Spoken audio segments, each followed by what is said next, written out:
সেদিন দুজনেরই ইচ্ছা হলো চলো বাইরে কোথাও থেকে ঘুরে আসি। ও বললো হ্যাঁ, অনেকদিন তো ঘুরতে যাওয়া হয় না আর খেতেও যাওয়া হয় না। আর সত্যি কথা বলতে আমাদের রেস্টুরেন্ট ওপেন হওয়ার পর থেকে বাইরে আমরা কোথাও সেরকম খেতেও যাই না।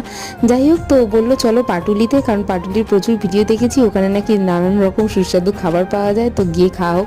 তো প্রথমেই গিয়ে আমরা নিয়ে নিয়েছিলাম রেশমি কাবাব। তো আমি বললাম এটা তো খাওয়া হয়, চলো এমন কিছু খাওয়া যাক যেটা আগে আমরা কোনোদিন ট্রাই করিনি। তো বললো তুমি চয়েস করো। তো আমি দেখলাম এখানে এই খুল্লাট মোমোটা মানে পাওয়া যাচ্ছিল, আর এটা এত টেস্টি ছিল কি বলবো, পুরো একদম চিজে ওভারলোডেড ছিল। আর তোমরা দেখেই বুঝতে পারছো ভিডিওটা। তারপর ওটা খেয়ে নিয়ে ও খেয়েছিল মিনমোহিত, আর আমি খেয়েছিলাম একটা কুলপি। তো খেয়ে দিয়ে নিয়ে একটু আশেপাশে ঘুরছিলাম।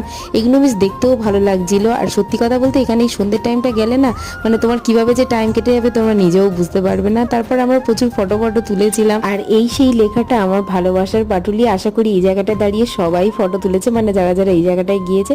ফাইনালি টাটা বাই বাই করে চলে এলাম।